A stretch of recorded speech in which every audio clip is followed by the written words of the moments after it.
Charles Alfred Cripps, 1st Baron Parmoor KCVO PCQC, was a British politician who crossed the floor from the Conservative to the Labour Party and was a strong supporter of the League of Nations and of Church of England causes.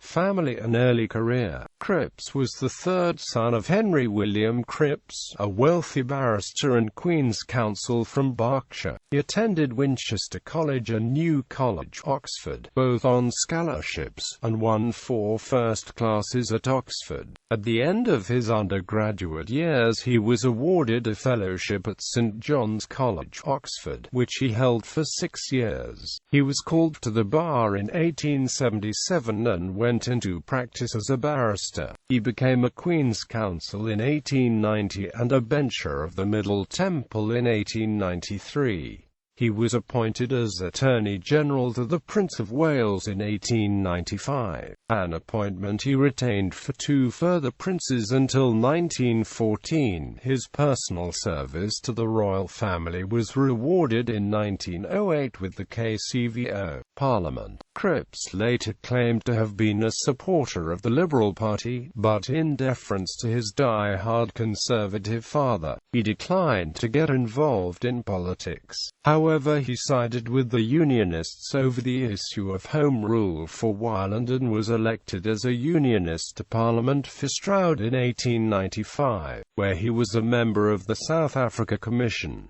He lost his seat in 1900, but soon returned in a by-election as MP for Stretford. As a devout Anglican of the High Church tradition, Cripps was very active in church affairs and was appointed Vicar General of York in 1900 and of Canterbury in 1902. He again lost his seat in the Liberal landslide victory of 1906, but was elected for Wickham in 1910.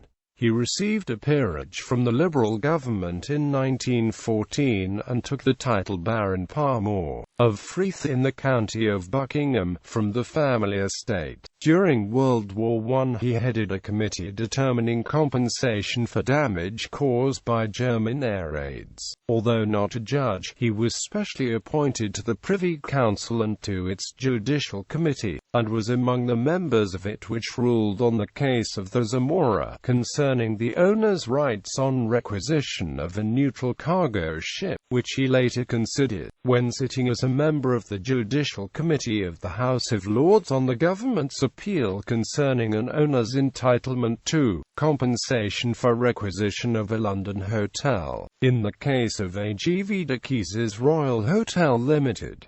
Great War. Parmoor considered that his elevation to the peerage in a semi-judicial role had removed any previous political affiliations. The war had a profound effect on Parmoor's political views, as he considered the decision to go to war a disaster. He opposed conscription and sympathized with conscientious objectors, who he thought were subject to excessive punishment. In the aftermath of war, he became very active in international causes, setting up the Fight the Famine Council, which had as its secondary objective the establishment of a League of Nations. The organization was non-partisan, but several trade unions and senior members of the Labour Party took part. When the National Church Assembly was established in 1920 to govern the Church of England, Parmoor was elected to the House of Laity and became its first chairman.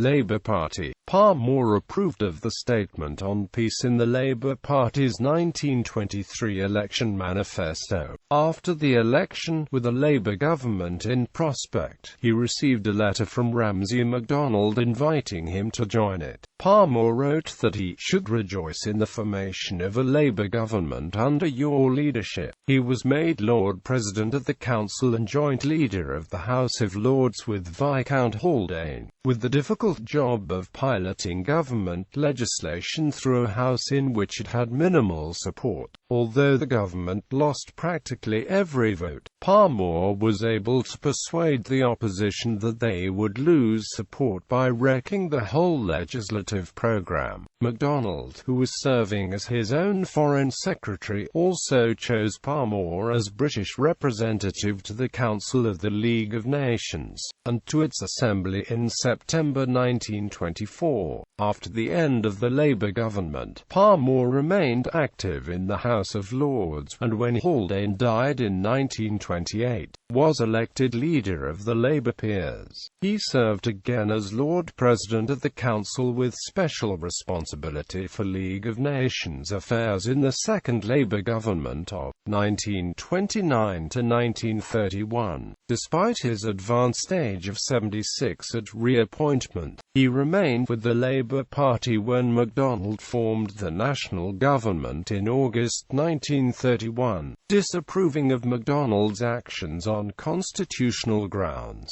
but stepped down as leader of the Labour peers at the dissolution of Parliament on 7 October. Family. In 1881, Charles Cripps married Teresa Potter, daughter of the radical MP Richard Potter and sister of Beatrice Webb, Baroness Parsfield, and Catherine Courtney, Baroness Courtney of Parmoor. Of the four sons of the marriage, the elder two, Alfred and Frederick, succeeded in turn to the peerage, and the youngest, Stafford, became a prominent political figure in the 1930s and 1940s. Teresa died in 1893.